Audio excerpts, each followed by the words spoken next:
Bismillahirrahmanirrahim. Assalamualaikum warahmatullahi wabarakatuh. Let me introduce myself. My name is Nur Fitri. You can call me Fitri.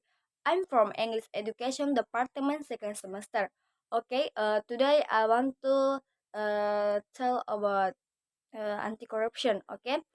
Di mana di sini saya akan membahas dua pokok pembahasan. Yang pertama itu gerakan kerjasama dan instrumen internasional pencegahan korupsi. Nah, di mana sub pokok pembahasan di sini saya akan membahas 4 pokok pembahasan. Yang tentunya yang pertama itu gerakan dan kerjasama internasional pencegahan korupsi. Yang kedua, instrumen internasional pencegahan korupsi. Yang ketiga itu saya akan membahas tentang pencegahan korupsi belajar dari negara lain. Nah, yang keempat itu arti penting ratifikasi konvensi anti korupsi bagi Indonesia. Nah, pokok pembahasan kedua di sini itu yakni saya akan membahas tentang tindak pidana korupsi dalam peraturan perundang-undangan di Indonesia. Nah, tentunya di sini juga saya akan membahas 4 pokok pembahasan. Tentunya yang pertama itu saya akan membahas tentang sejarah pemberantasan tindak pidana korupsi. Yang kedua, tentunya saya akan membahas tentang latar belakang lahirnya delik korupsi dalam perundang-undangan korupsi. Yang ketiga itu delik korupsi menurut Undang-Undang Nomor 31 tahun 1999, Junto Undang-Undang Nomor 20 tahun 2001 tentang perubahan atas Undang-Undang Nomor 31 tahun 1999 tentang pemberantasan tindak pidana korupsi. Nah, tentunya yang terakhir di sini saya akan membahas tentang gratifikasi.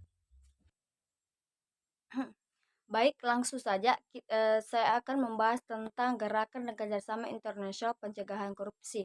Di mana di sini itu gerakan organisasi internasional. Di sini meliputi tentang yang pertama itu Perserikatan Bangsa-Bangsa, yang kedua itu Bank Dunia, yang ketiga itu Organization for Economic Cooperation and Development, dan yang keempat itu Masyarakat Uni Eropa. Itu di sini ada itulah 4 gerakan organisasi internasional. Dan yang kedua itu gerakan lembaga swadaya internasional, di mana di sini itu transparansi internasional. Nah, yang dimaksud dengan transparansi internasional di sini itu adalah sebuah organisasi internasional non pemerintah yang memantau dan mempublikasikan hasil-hasil penelitian mengenai korupsi yang dilakukan oleh korporasi dan korupsi politik di tingkat internasional. Nah, yang kedua di sini itu TIRI. Yang dimaksud ini itu Making Integrated Work.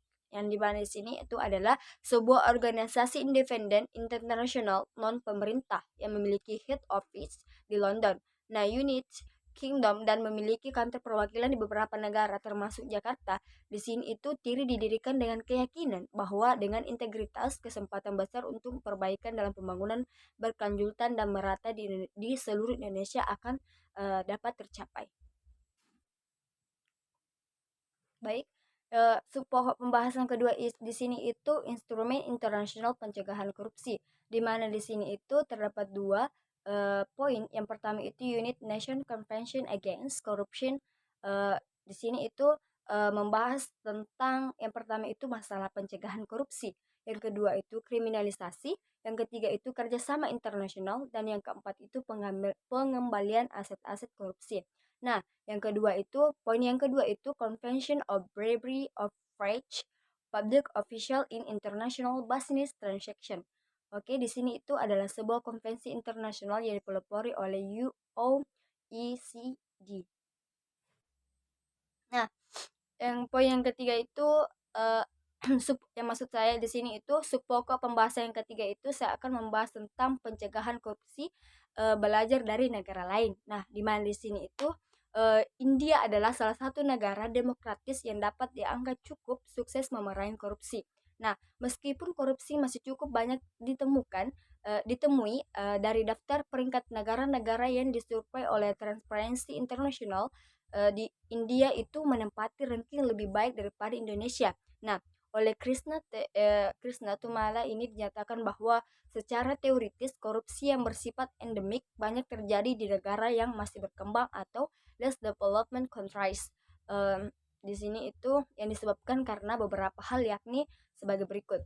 Nah, baik. Nah, di sini itu dinyatakan bahwa it is first that corruption is endemic for various reasons.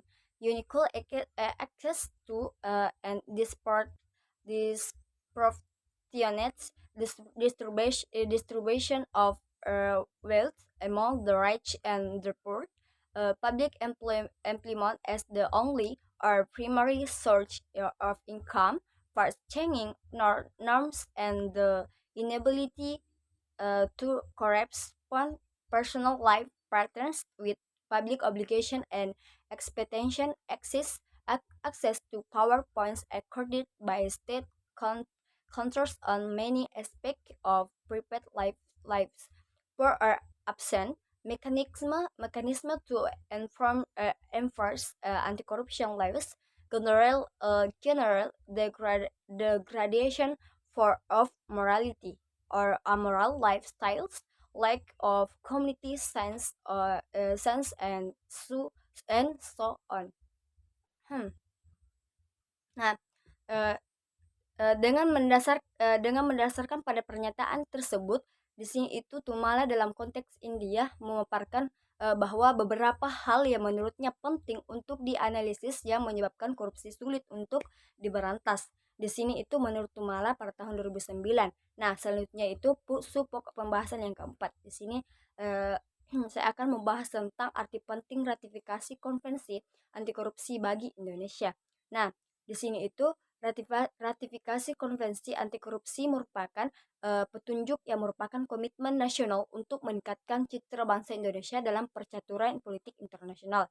Nah, dalam penjelasan Undang-Undang Nomor 7 Tahun 2006 ditunjukkan arti penting dari ratifikasi konvensi tersebut, yaitu untuk meningkatkan kerjasama internasional khususnya dalam melacak, membekukan, menyita dan mengembalikan aset-aset hasil tindak pidana korupsi yang ditempatkan di luar negeri.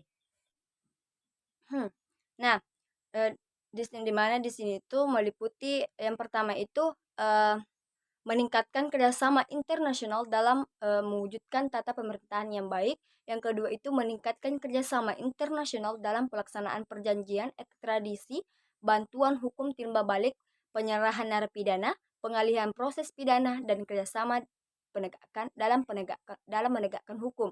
Nah, yang ketiga itu mendorong terjalinnya kerjasama teknis dari pertukaran informasi dalam pencegahan dan pemberantasan tindak pidana korupsi di bawah payung kerjasama pembangunan ekonomi dalam bentuk teknis pada lingkup bilateral, regional, dan multilateral, serta yang keempat itu perlunya harmonisasi peraturan perundang-undangan nasional dalam pencegahan dan pemberantasan korupsi. Oke, baik. Itulah tadi pembahasan pokok pembahasan yang pertama yang saya bahas. Nah, tentunya pokok pembahasan kedua di sini itu saya akan membahas tentang tindak pidana korupsi dalam peraturan perundang-undangan di Indonesia. Di mana di sini itu yang pertama itu sejarah pemberantasan tindak pidana korupsi. Nah, tentunya di sini itu pemberantasan tindak korupsi itu meliputi beberapa sejarah ya. Yang pertama itu eh, saat yang pertama itu delik korupsi dalam KUHP, yang kedua itu peraturan pemberantasan korupsi, yang ketiga itu Undang-Undang Nomor 24 Tahun 1960 tentang tindak pidana korupsi, yang keempat itu Undang-Undang Nomor 3 Tahun 1971 tentang pemberantasan tindak pidana korupsi, dan yang kelima itu penyelenggaraan negara yang bersih dan bebas korupsi, kolusi, dan nepotisme. Di sini menurut TAP MPR nomor 9 pada tahun 1998. Nah, masih banyak lagi seperti pada gambar di samping beberapa sejarah pemberantasan tindak pidana korupsi yang terpapar dalam slide di samping. Nah, selanjutnya Nah, yang kedua di sini itu pokok pembahasan yang kedua itu tentang latar belakang lahirnya delik korupsi dalam perundang-undangan korupsi. Nah, yang di mana situ terdapat yang pertama, poin pertama itu delik korupsi yang dirumuskan oleh pembuat undang-undang. Nah, delik korupsi yang dirumuskan oleh pembuat undang-undang adalah delik-delik yang memang dibuat dan dirumuskan secara khusus sebagai delik korupsi oleh para pembuat undang-undang. Nah, poin kedua itu delik korupsi yang diambil dari KUHP, delik mana dapat kita bagi menjadi dua bagian, yaitu A, yang bagian pertama itu A, delik korupsi yang ditarik secara mutlak dari KUHP. Nah, yang dimana di sini tuh yang dimaksud dengan delik korupsi yang ditarik secara mutlak dari KUHP adalah delik-delik yang diambil dari KUHP yang diadopsi menjadi delik korupsi sehingga delik tersebut di dalam KUHP ini menjadi tidak berlaku lagi. Yang kedua itu delik korupsi yang ditarik tidak secara mutlak dari KUHP. Nah, yang dimaksud di sini dengan delik korupsi yang ditarik tidak secara mutlak dari KUHP adalah delik-delik yang diambil dari KUHP dengan syarat keadaan tertentu yaitu berkaitan dengan pemeriksaan tindak pidana korupsi. Nah, eh, yang pokok pembahasan ketiga itu saya akan membahas tentang delik korupsi menurut Undang-Undang Nomor 31 tahun 1999. eh, di sini itu berdasarkan undang-undang kita dapat membedakan 30 perbuatan yang termasuk kategori sebagai delik korupsi, di mana di sini itu 3 perbuatan korupsi itu diatur oleh 13 pasal untuk mempermudah pemahaman penjelasan atas delik-delik korupsi dalam undang-undang dilakukan berdasarkan perumusan delik sebagai dijelaskan pada bagian terdahulu.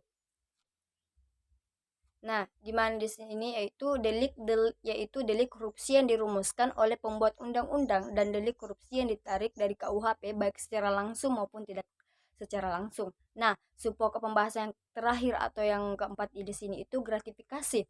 Nah, di dalam penjelasan pasal 12B ayat 1 disebutkan pengertian gratifikasi adalah sebuah pemberian dalam arti luas meliputi pemberian uang, rabat atau diskon, komisi, pinjaman tanpa bunga, tiket perjalanan, fasilitas penginapan, perjalanan wisata, pengobatan cuma-cuma, dan fasilitas lainnya. Nah, di sini itu gratifikasi hanya ditujukan kepada pegawai negeri atau penyelenggara sebagai penerima suatu pemberian. Nah, pada prinsipnya gratifikasi adalah pemberian biasa dari seseorang kepada seorang pegawai negara atau penyelenggara negara. Nah, itu tadi 2 pokok pembahasan yang saya sudah bahas. That's all for me. Thank you very much for your nice attention. Wassalamualaikum warahmatullahi wabarakatuh.